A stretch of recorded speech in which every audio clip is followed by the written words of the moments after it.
Ah voilà, cette Meuse, un autre endroit où on vole en Belgique, entre Namur et Dinant.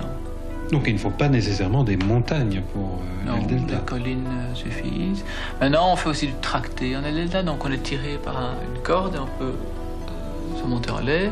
Et bien sûr, il y a l'ULM qui est né aussi, et alors là, on a un moteur et on monte.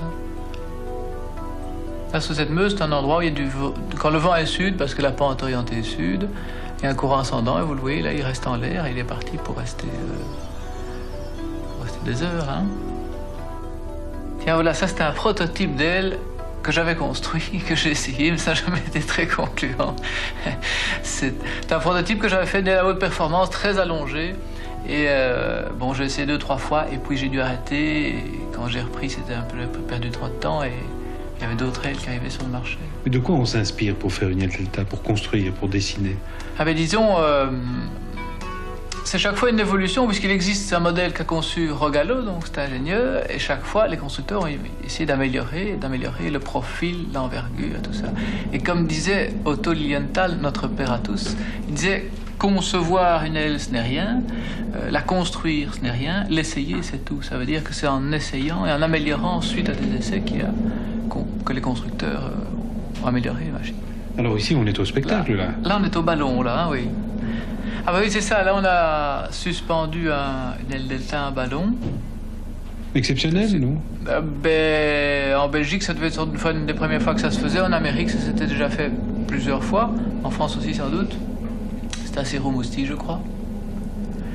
Et l'aile delta se trouve, on la voit pas encore. Là, elle est accrochée en dessous. La difficulté là-dedans, c'est de larguer l'aile au bon moment quand le ballon est déjà en descente. C'est un problème pour le ballon d'une part, parce que comme il s'allège, d'un coup, il peut se mettre à monter trop vite et il ne peut pas monter trop vite. C'est vous qui étiez sur l'aile? Non, c'était pas moi, c'était Thomas Declercq, un ami. Moi, j'étais à la NAS, non, je ne sais pas. Cette fois-là, non, j'étais pas dedans.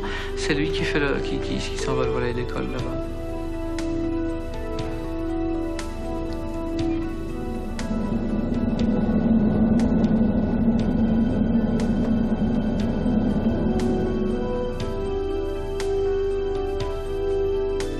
Ah ben voilà, je suis dans la nacelle là et Thomas est en bas.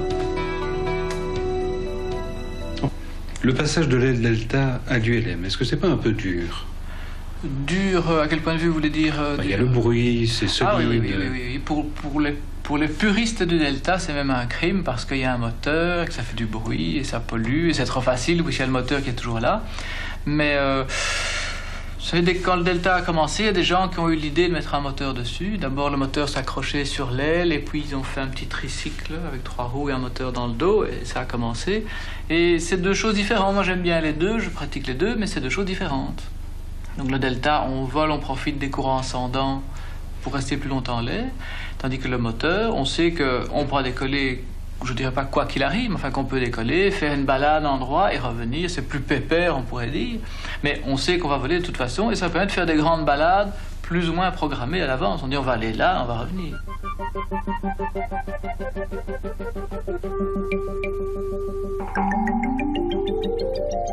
Ça, c'est le montage d'une aile delta. En fait, c'est quelques tubes.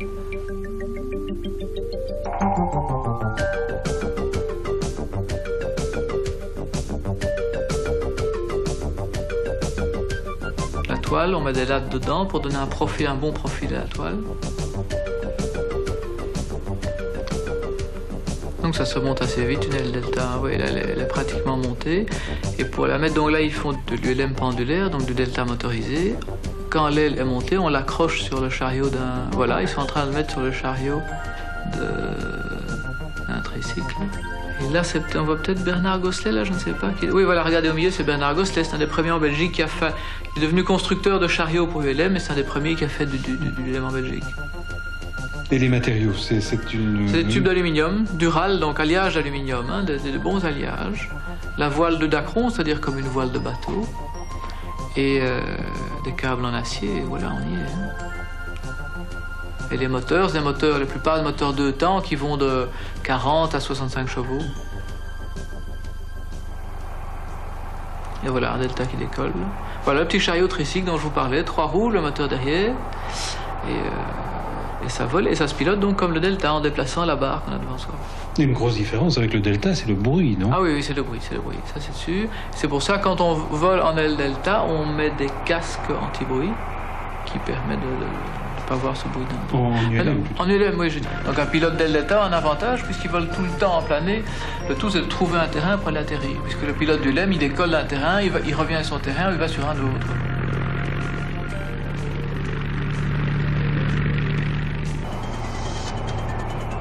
Et quels ont été les progrès, l'évolution finalement des deltas, mis à part C'est surtout l'évolution de la forme du profil, c'est-à-dire la forme en plan, le profil de l'aile, les lattes qu'on a mis dedans, on a rigidifié le profil, on a mis un double profil pour un profil qui ressemble à celui d'un planeur, je dirais, et on a amélioré donc la performance de planer, de taux de chute et de vitesse.